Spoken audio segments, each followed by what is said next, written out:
تیار کیا ہے، ایک امت بنائی ہے، ایک مجموعہ تیار کیا ہے، تو ہم اس محنت سے کیا چاہتے ہیں؟ محنت میں رسول پاک صلی اللہ علیہ وسلم کا مبارک طریقہ زندہ ہو، آپ والی مبارک ترتیب زندہ ہو۔ صرف محنت نہیں، محنت تو بہت ہو رہی ہے، لیکن محنت میں پاک پیغمبر علیہ الصلوۃ والسلام کا مبارک طریقہ زندہ ہو۔ اور کیا چاہتے ہیں؟ زندگی کے ہر شعبے میں جناب رسول پاک صلی اللہ علیہ وسلم کے مبارک طریقے چالو ہو جائیں۔ محنت میں رسول پاک، یہ دھیان سے سننے کی باتیں ہیں، یہ ہماری بنیادیں ہیں، بنیادیں۔ ہم اس محنت نقل و حرکت سے کیا چاہتے ہیں؟ محنت میں رسول پاک صلی اللہ علیہ وسلم کا مبارک طریقہ زندہ ہو، اور ہم اس محنت سے کیا چاہتے ہیں؟ زندگی کے ہر شعبے میں جناب رسول پاک صلی اللہ علیہ وسلم کے مبارک طریقے چالو ہو جائیں، صرف لوگوں کو معلوم ہو جائے نہیں، چل پڑے، عملاً چل پڑے۔ تجارت ہے، زراعت ہے، مزدوری ہے، ملازمت ہے، گھریلو زندگی ہے، دفتری حکومت والی زندگی ہے، کھانا پینا، سونا جاگنا، اٹھنا بیٹھنا، پہننا، ہر چیز میں جناب رسول پاک صلی اللہ علیہ وسلم کے مبارک طریقے چالو ہو جائیں۔ محنت میں رسول پاک صلی اللہ علیہ وسلم کا طریقہ زندہ ہو۔ اس کا کیا مطلب ہے؟ اس کا مطلب یہ ہے آپ والی محنت میں ترتیب ہے، ترتیب ہے۔ پہلے ایمان و یقین زندہ کیا جائے گا، اللہ سے ہونا، اللہ کے غیر سے نہ ہونا، اس کو اتارا جائے گا۔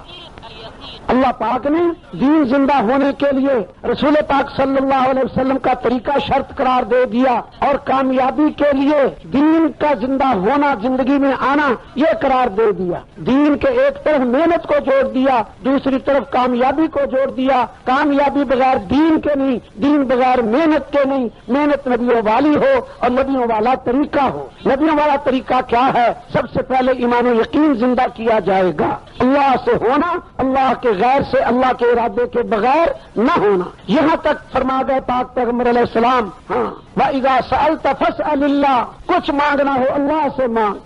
وَإِذَا اسْتَعَنْتَ فَاسْتَعِنْ بِاللَّهِ، کوئی مدد چاہنی ہو اللہ سے چاہ۔ وَاعْلَمْ أَنَّ الْأُمَّةَ لَوْ اجْتَمَعَتْ عَلَىٰ أَن يَنفَعُوكَ بِشَيْءٍ لَمْ يَنفَعُوكَ بِشَيْءٍ إِلَّا بِشَيْءٍ قَدْ كَتَبَهُ اللَّهُ لَكَ۔ جان لے، وعلم کا معنی کان کھول کے سن، دھیان سے سن۔ اگر ساری امت جمع ہو جائے، تجھے کوئی نفع پہنچانا چاہے، ہرگز نفع نہیں پہنچا سکتی سوائے اس نفع کے جو اللہ نے تیرے لیے لکھ دیا ہو۔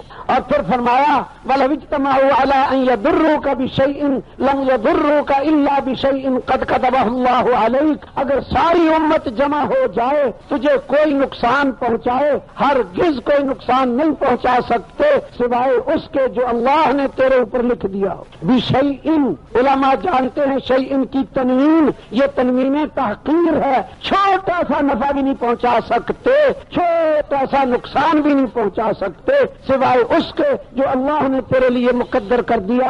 رفعت الاقلام وجفت الصحف، قلمیں اٹھا لی گئی، صحیفے خشک ہو گئے، جو اب کوئی نقصان نفع دے ہی نہیں سکتا، دے ہی نہیں۔ اللہ سے ملے گا، مخلوق ساری محتاج ہے، فقیر ابن فقیر ہے۔ قل یا ایھا الناس انتم الفقراء الی اللہ، اے ساری دنیا والو تم سارے فقیر ہو۔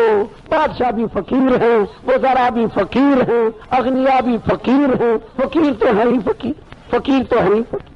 واللہ هو الغنی الحمید، اللہ غنی الحمید ہے، اللہ غنی ہے، اللہ بے پرواہ ہے۔ اس لیے پیارے بھائیوں، ہمیں پٹڑی پہ آنا ہے اور پوری امت کو پٹڑی پہ لانا ہے، اس کی محنت کرنی ہے۔ لائیں گے تو اللہ پاک ہی، فاعل حقیقی اللہ پاک ہے، ہم نہیں لا سکتے، ہم تو اپنے آپ کو نہیں لا سکتے، اور کسی کو کیا لائیں گے؟ ہم اپنے آپ کو نہیں لا سکتے، ہم اپنا دل نہیں بدل سکتے، کسی کا کیا بدلیں گے؟ ہاں وہ محنت کریں گے جس سے اللہ پاک دلوں کو پلٹتا ہے ہدایت کی طرف، اور وہ نبیوں والی محنت ہے، نبیوں کے طریقے کے مطابق ہے۔ نبیوں کا طریقہ پہلے ایمان و یقین زندہ کیا جاتا ہے، عبادات بعد میں ہے۔ سب سے پہلے وہ محنت ہے جس سے اللہ کی عظمت دلوں میں اترے۔ قرآن پاک میں بھی شروع میں وہ آیتیں آئی ہیں، احکام نہیں آئے شروع میں، اللہ قلیل دعوت والے، اور وہ جس سے ایمان قوت پکڑے، پہلے وہ آیتیں آئی ہیں جن سے اللہ سے ہونا یہ ظاہر ہو۔ مخلوق سے نہ ہونا یہ ظاہر ہو. پہلے یہ آیتیں آئی ہیں. سب سے پہلے نماز فرض ہوئی، نماز بھی طائف سے واپسی پر، کوئی کہیں 12 سال کے بعد یا 11 سال 9 سال بعد، واللہ اعلم وعلمہ اتم واحکم. روزہ 2 سن ہجری میں مدینے جا کے بھی دوسرے سال، زکوٰۃ 4 سن ہجری میں مدینے میں، شراب 5 سن ہجری میں حرام ہوئی، حج 9 سن ہجری میں فرض ہوا، حدود اور قصاص مدینہ منورہ میں، السارق والسارقہ الزانیۃ والزانی فاجلدوا، یہ سارا مدینہ منورہ میں. احکام یہ بعد میں. جس کا حکم منوانا ہے پہلے اس کی قوت دلوں میں اترے، اس کی عظمت دلوں میں بیٹھے، اس کے اختیارات کو بندہ پہچانے، پھر اس کی بات مانے گا. اگر دل میں قوت اتری ہوئی نہ ہو، عظمت، پھر اس کی بات نہیں مانا کرتا. میں مثال سے عرض کرتا رہتا ہوں، مثلا ایک وزیر صاحب ہے، اس نے اپنے دروازے پہ دربان بٹھایا. جب کوئی کام ہوتا ہے اندر سے گھنٹی دیتا ہے تو وہ دربان آتا ہے. ایک دن اس نے چائے منگوائی، میں مثال بیان کرتا ہوں، آپ سے پوچھتا ہوں. وہ پیالی منہ کی طرف اٹھائی، ہاتھ میں پکڑی، ابھی منہ تک نہیں پہنچی، ابھی تھوڑی سی اٹھائی، اندر سے گھنٹی آ گئی. ادھر یہ پیالی اٹھا رہا، ادھر گھنٹی آ گئی. اب آپ بتاؤ، پہلے چائے پیے گا پھر اندر جائے گا، یا پہلے اندر جائے گا چائے کو چھوڑے گا بعد میں پیے گا؟ کیا کرے گا بتاؤ؟ سارے کہتے ہیں چائے چھوڑے گا پہلے جائے گا. کیوں؟ اس وزیر کی عظمت جانتا ہے، اس کی قوت، اس کے اختیارات اس کے دل میں اترے ہوئے، چائے چھوڑے. اب اگلی بھی سنو. یہی دربان دفتر ٹائم ختم ہوا، گھر پہنچا، روٹی کھا لی، آرام کر لیا، 5 بجے اٹھا، 4 بجے اٹھا، چائے پی لی، بیوی بچوں سے بات چیت کر لی. اب بالکل فارغ ہو کے بیٹھا ہے، اور مسجد کے سامنے، مسجد کے پڑوس میں گھر ہے، مؤذن نے بلایا اور یہ نہیں جاتا. 5 وقت گزر گئے، ہفتہ گزر گیا، مہینہ گزر گیا، باتیں تو سال میں جانے، سال میں نہیں جاتے. یہ وہی دربان ہے جو وزیر کے لیے 1 منٹ بھی تاخیر نہیں کرتا، اللہ کے بلاوے پہ جاتا ہی نہیں. کیوں نہیں جاتا؟ اللہ جل جلالہ کی عظمت، اس کی ہیبت، اس کی قدرت، اس کی کبریائی یہ دل میں اتری ہوئی نہیں ہے. اس کے اختیارات کو نہیں جانتا، اس کی قوت کو نہیں پہچانتا. تو ضرورت اس امر کی ہے پہلے اللہ کو بندہ پہچانے، اللہ کی قوت کو پہچانے، اس کے سمیع بصیر کو پہچانے، علی کل شیء قدیر کو پہچانے، علیم خبیر ہونا اس کے دل میں اترے. 7 سال کا بچہ دیکھے گناہ نہ کرے، اللہ دیکھے تو کوئی پرواہ نہ ہو. یہ بھی ایمان ہے. ایمان ہوگا حرام نہ ہوگا، حرام ہوگا ایمان نہ ہوگا. حرام ایمان حرام کرنے دیتا ہے؟ ایمان تو بندے کو سیدھا کر دیتا ہے، غلط سننے نہیں دیتا، غلط دیکھنے نہیں دیتا، غلط پکڑنے نہیں دیتا، غلط پکڑنے نہیں دیتا. ایک آدمی آیا اونٹ بیچنے والا، اس کے پاس اونٹ تھا، کہا کہ یہ اونٹ خریدو گے؟ حضرت علی رضی اللہ عنہ نے کہا ہاں خرید لوں گا. کتنے کا بیچو گے؟ اس نے کہا 140 درہم کا بیچوں گا. آپ نے ارشاد فرمایا بھائی ادھار لوں گا. اس نے کہا ٹھیک ہے. کہا یہاں باندھ دو. چلا گیا. ابھی قبضہ اونٹ کا دے گیا اور خود روانہ ہو گیا. ابھی اس مجلس سے اٹھے بھی نہ تھے، ایک اور آدمی آ گیا، اونٹ بندھا ہوا دیکھ کے کہا کہ حضرت اونٹ بیچو گے؟ آپ نے کہا ہاں بیچوں گا. کتنے کا بیچو گے؟ ارشاد فرمایا بھائی 200 درہم کا بیچوں گا اور نقد بیچوں گا. وہ کہنے لگا بہت اچھا. میں نے نقد خرید لیا 200 درہم کا. 200 درہم دے دیے، انہوں نے اونٹ دے دیا. اب 200 درہم لے کے اٹھے. جس سے ادھار خریدا تھا 140 کا، 140 اس کو دے دیے، باقی بچے 60 پھر فاطمہ رضی اللہ عنہا کے پاس بھجوا دیے کہ 6 دیے تھے، اللہ نے ایک کے 10، 6 کے 60 دے دیے. تو میں عرض یہ کر رہا ہوں، صدقہ یہ کمائی کا بہت بڑا ذریعہ ہے، پلنے کا سبب ہے. صدقہ کر دینا، خیرات دے دینا، زکوٰۃ دے دینا، یہ کمائی کا مادی ذرائع سے کہیں بڑا ذریعہ ہے، کہیں بڑا ذریعہ ہے. حدیث پاک میں آتا ہے داؤ مرضاکم بالصدقہ، اپنے مریضوں کا صدقے سے علاج کیا کرو، اپنے مریضوں کا صدقے سے علاج کیا کرو. ایک آدمی کا بیٹا ہو گیا بیمار، علاج کرا نہیں کام بنا، اس کو کسی نے بتا دیا ابھی صدقے سے. ہاں صدقہ حضور نے فرمایا ہے صدقے کے ذریعے علاج کیا کرو. وہ آیا اور ایک گائے خریدی اور ذبح کر کے تقسیم کر دی اپنے بیٹے کی شفا. اللہ میرے بیٹے کو شفا دے دے. گائے صدقہ کی، بیٹے کو شفا نہیں ملی. اگلے دن اور گائے خریدی، دوسری ذبح کر دی، پھر بھی شفا نہیں ملی. تیسرے دن تیسری گائے اور گائے خریدی، پھر ذبح کر دی، پھر شفا نہیں ملی، چوتھے دن چوتھی، پھر پانچویں، پھر چھٹی، ہر روز گائے ذبح کرے صدقہ کرے، جو گائے خریدے ذبح کرے صدقہ کرے، چھٹی، ساتویں، آٹھویں، نویں، 10ویں، 11ویں، 12ویں، 13ویں، 14ویں، 15ویں، 16ویں، 17 گائے ذبح کرتے۔ اللہ نے بیٹے کو شفا دے، اللہ نے بیٹے کو شفا دے۔ کبھی اللہ پاک اپنے بندے کو آزما لیتا ہے کہ یہ سرسری کر رہا ہے یا یقین سے، اس نے بھی فیصلہ کر لیا جب اللہ کے نبی نے کہا ہے کہ صدقے سے علاج کرو، ہم صدقے سے کریں گے۔ اور جانور بھی پھر بکری اور مرغی اور انڈا نہیں، صدقہ گائے کیے جا رہا کیے جا رہا۔ یہ پرانے زمانے کا قصہ نہیں، حال کا قصہ ہے۔ اسی زمانے صدقہ بہت بڑا سبب ہے اللہ سے پلنے کا، اللہ سے اپنے مسائل حل کرانے کا، آگ سے بچانے کا۔ صدقہ اتنا بڑا سبب ہے، اتقوا النار ولو بشق تمرۃ، آگ سے بچ جاؤ چاہے آدھی کھجور دے کے بچ جاؤ۔ اعمال اتنے بڑے ذرائع ہیں کامیابی کے۔ حج بہت بڑا ذریعہ ہے، حج کرو غنی ہو جاؤ گے، حدیث میں عمرہ کرو غنی ہو جاؤ گے۔ حج عمرہ غنی ہونے کا بہت بڑا سبب ہے۔ غنی ہونا بھی سمجھ لیں، الغنا غنى النفس، دل غنی ہوگا اس کا، دل غنی۔ جو سوال کا راستہ کھولا کرتا ہے اللہ اس کے لیے فقر لکھ دیتا ہے، وہ کروڑ پتی بھی ہو کے فقیر ہی ہوگا، وہ کروڑ پتی ہو کے فقیر ہی ہوگا۔ وہ مرتا ہی رہے گا کہ ہائے کیا ہو جائے گا، بھوک آ جائے گی، یہ ہو جائے گا۔ جس کا اللہ کو یقین ہوگا کچھ نہ ہوتے ہوئے مطمئن ہوگا۔ ایک بہت بڑے عالم بیان کر رہے تھے اور وفی السماء رزقکم وما توعدون، اس کی تفسیر بیان کر رہے تھے۔ ایک بدو کہنے لگا حضرت یہ کس نے کہا ہے وفی السماء رزقکم وما توعدون؟ اس نے کہا اللہ نے کہا ہے۔ اس نے کہا بدو نے اللہ نے کہا ہے وفی السماء رزقکم وما توعدون؟ انہوں نے کہا ہاں اللہ نے کہا ہے۔ وہ بدو کھڑا ہوا، مسجد سے باہر نکلا، دروازے پہ اس کی اونٹنی بندھی ہوئی تھی، اونٹنی پہ آیا تھا، اونٹنی دروازے باہر باندھ کے مسجد میں آیا تھا، جا کے اونٹنی ذبح کر کے لوگوں کو کہا جس نے گوشت کھانا ہو کھا لو، ہمارا رزق آسمانوں میں ہے، ہمارا رزق آسمانوں میں ہے۔ یہ اعمال پلنے کے بہت بڑے ذرائع ہیں اور دائمی ذرائع ہیں، ہمیشہ ملے گا ان اعمال پہ۔ امانت، دیانت، صداقت، حلم، تواضع سب پلنے کے سبب ہیں، اسباب ہیں۔ ہاں اس پہ تو اللہ سبحانہ و تعالیٰ ان اعمال پہ وہ دے گا جس کا تصور بھی نہیں۔ دارے مٹی پہ محنت کرنے والے، سونے چاندی پہ محنت کرنے والے کی خاک کو بھی نہیں پہنچتے۔ ان اعمال پہ تو اللہ پاک فرشتوں کو تابع کر دیتا ہے۔ علم سیکھنے کے لیے نکلا، ہزاروں فرشتے آ جاتے ہیں پر بچھانے کے لیے، ابھی علم سیکھا نہیں، ابھی عمل کیا نہیں، ابھی علم سیکھنے کے لیے چلا ہے، ابھی ہزاروں فرشتے آ جاتے ہیں۔ آدم علیہ السلام کو جو فرشتوں سے سجدہ کرایا تھا وہ ان ہڈیوں اور گوشت کی وجہ سے نہیں کرایا تھا۔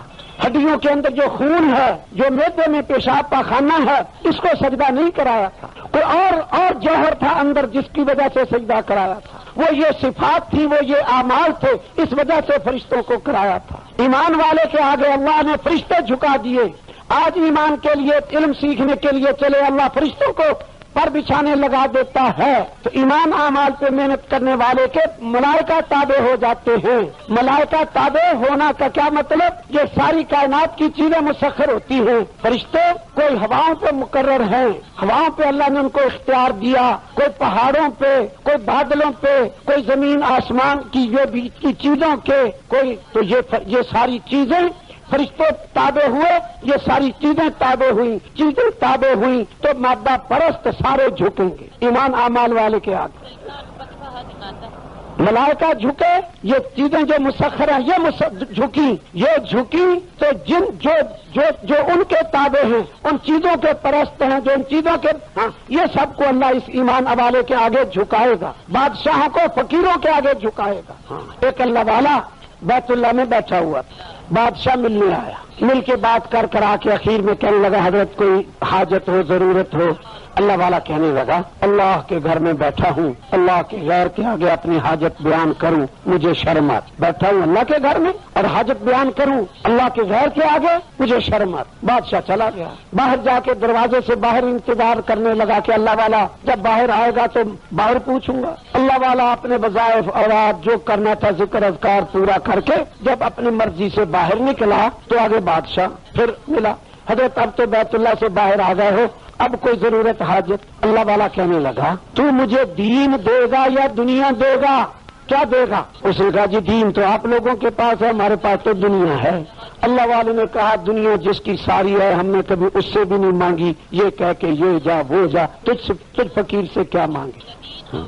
جس کی ساری ہے، مطلب ان کا یہ ہوگا کہ اللہ پاک خود ہی دے دیتا ہے، ہمیں مانگنے کی ضرورت ہی نہیں پڑتی، اللہ پاک خود ہی ہم دے دیتا ہے، ہم نے کبھی اس سے بھی نہیں مانگی، تجھ فقیر سے کیا مانگے؟ ایک بادشاہ نے اللہ والے سے یہی کہا کوئی ضرورت حاجت؟ اللہ والا کہتا ہے تو اور میں ایک ہی اللہ کے بندے ہیں، یہ نہیں ہو سکتا کہ وہ تیرا خیال کرے اور میرا خیال نہ کرے۔ بادشاہ اس کے آگے جھکیں گے، یہ بادشاہوں کے آگے نہیں جھکے گا۔ سلیم چشتی ایک بزرگ تھے، بادشاہ ان سے ملتا رہتا تھا۔ انہوں نے ایک دن اپنے خادم کو کہا کہ یہ میرا کپڑا لے لو، باہر بیٹھ کے روشنی میں اس میں سے جوئیں دیکھ دو۔ کوئی جو تو نہیں پڑ گئی، دیکھ وہ جا کے جوئیں نکالنے لگ گیا خادم۔ اتنے میں بادشاہ آیا اپنے وزراء کے ساتھ، تو خادم بھاگا بھاگا اندر آیا، حضرت بادشاہ آ رہا ہے، وزیر آ رہا ہے، وہ کبھی کبھی آتا رہتا تھا، یہ پہچانتا تھا۔ تو اللہ والے نے کہا چل میں نے تجھے جوئیں نکالنے کا کہا ہے، یہ نہیں کہا کہ اگر کوئی موٹی جو نظر آ جائے تو بھاگ کے میرے پاس آنا، یہ نہیں کہا تجھے، جا کے جوئیں نکال۔ اور یہ پاؤں لمبے کر کے بیٹھے ہوئے تھے، پاؤں پھیلائے۔ بادشاہ آیا، آ کے بیٹھ گیا، وزیر بیٹھ گیا، بادشاہ تو چپ رہا۔ وزیر لوگ خوش آمدید ہوتے ہیں، اس نے دیکھا کہ بادشاہ کا بھی ادب نہیں کیا، پاؤں لمبے اسی طرح کیے بیٹھے ہیں، پاؤں پھیلائے ہوئے تھے، پاؤں پسارے ہوئے۔ وزیر نے کہا حضرت صاحب یہ پاؤں کب سے لمبے ہوئے ہیں؟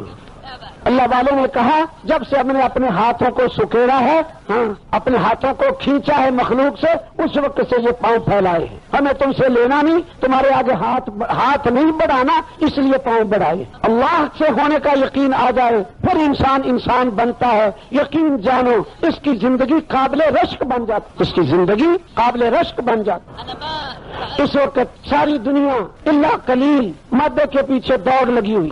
ہائے ہائے دوستو ہم بہت بھول گئے، راستہ ہی بھول گئے۔ اللہ سے ہونے کا ایسا یقین تھا۔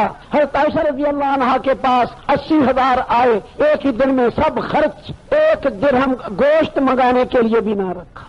پھر 2 گونی 2 تھیلیاں مال کی آئیں، ساری خرچ، اور اپنا کرتے کو پابند لگا تھا، نیا کرتا بھی نہ بنوایا۔ یہ مبارک زندگی، ایمان والی زندگی، اعمال والی زندگی ہم ساری دنیا میں چالو کرنا چاہتے ہیں۔ اس لیے ایک امت ایسی تیار ہو۔ ایک آدمی کیا کرے گا، کس سے جا ملے گا؟ ایک اللہ والا اپنے گھر میں، اب 2-3 باتیں عرض ہیں، اپنے گھر میں ہے، نظر اوپر اٹھائی تو ساتھ میں ہمسائے کا مکان تھا، ہمسائی عورت چھت پہ تھی، اس پہ نظر پڑ گئی، نظر جھکا لی، آئندہ کے لیے قسم کھا لی کہ جب تک زندہ رہوں گا اس چھت کی طرف نہیں دیکھوں گا، اس چھت کی طرف نہیں دیکھوں گا جب تک زندہ رہوں۔ ایمان غلط دیکھنے دیتا ہے۔ ایک اللہ والا جا رہا، راستے میں کوئی مکان بنا ہوا تھا، کہا کہ یہ مکان کب بنا ہے، پہلے تو نہیں ہوتا تھا، میں اتنی بات کہہ بیٹھا۔ پھر اپنے آپ کو ملامت کرنے لگا، ارے تجھے کیا ضرورت تھی یہ زبان سے جملہ لایانی نکالنے کی، یہ مکان کب بنا ہے؟ اب اس کی سزا یہ ہے 1 سال کے یعنی 12 مہینے کے روزے رکھواؤں گا۔ ایمان غلط بولنے دیتا، ایمان غلط سننے دیتا ہے۔ عبداللہ بن عمر جا رہے، ایک بانسری بجانے والا بانسری بجا رہا، کانوں میں انگلیاں ڈال دی، چلتے جا رہے، ساتھ غلام ہے، پوچھتے ہیں کیا آواز ختم ہو گئی؟ وہ کہتا ہے نہیں ابھی آ رہی ہے۔ چلتے گئے، کانوں میں انگلیاں، دور چلے گئے، اب آواز آ رہی؟ غلام نے کہا آ رہی۔ چلتے گئے دور، جب غلام نے کہا اب آواز نہیں آ رہی تب کان سے انگلیاں نکالی۔ ایمان غلط سننے دیتا ہے؟ ایمان نہ ہوگا غلط سننے کی، دوزخ میں لے جانے والی مشینیں ہزاروں کی خرید کے گھر لائے گا، غلط دیکھے گا، غلط سنے گا، غلط بولے گا۔ اس لیے پیارے بھائیوں اب بات ختم کرتے ہیں تو یہ محنت ہے۔ اب آپ سوچ کے بتاؤ یہ محنت ضروری ہے یا نہیں ہے؟ اگر کہتے ہیں ضروری ہے تو پھر سارے بھائی، میں بھی کرتا ہوں فیصلہ، آپ بھی کرو، نبیوں والا کام اللہ نے ہمیں اپنا نمائندہ بنایا، رسول پاک صلی اللہ علیہ وسلم کا نائب بنایا، پوری امت کو قرآن کا وارث بنایا۔ اس حساب سے اپنے کو سوچیں، میں تاجر ہوں، زمیندار ہوں، مزدور ہوں، ملازم ہوں، اس حساب سے نہ سوچیں۔ میرے ذمے وہ کام ہے جو نبیوں کے ذمے، میری محنت وہ محنت ہے جو نبیوں والی محنت۔ جو شخصیات بڑی ہوتی ہے ان کا کام بھی بڑا ہوا کرتا ہے۔ بڑے آدمی چھوٹے کام کو ہاتھ ہی نہیں ڈالتے، بڑے آدمی کا کام بڑا ہوتا ہے، بڑا آدمی چھوٹے کام کو ہاتھ ہی نہیں ڈالتا۔ نبیوں والا کام ساری انسانیت کو اللہ کی طرف بلانا، تعلیم و تعلم کے نظام کو چالو کرنا، دعوت اللہ کا نظام چالو کرنا، ذکر نماز اور مخلوق خدا کی خدمت، معاملات ان کو درست کرنا، ان کی محنت کرنا، یہ نبیوں والی محنت کے اعمال ہیں۔ اس کو ہم مقصد زندگی بناویں تو بنا لیا بھائی۔ اب سارے اجتماع تک پورا مجمع اس کی محنت کرے کہ بازاروں میں جانے سے پرہیز ہو اور ادھر ادھر وقت ضائع کرنے سے پرہیز ہو، ہر عمل شروع سے اخیر تک سنے اور اپنے آپ کو پیش کرے تو کریں گے بھائی۔ اللہ پاک مجھے بھی توفیق عطا فرمائے، آپ کو بھی۔ اب اٹھنے کی دونوں دعائیں بھی پڑھ لیں، اخیر میں آمین کہنا اور نماز کی تیاری فرمانے۔ سبحان ربک رب العزت عما یصفون وسلام علی المرسلین والحمد للہ رب العالمین۔ سبحان اللہ وبحمدہ، سبحانک اللہم وبحمدک، اشہد ان لا الہ الا انت، استغفرک۔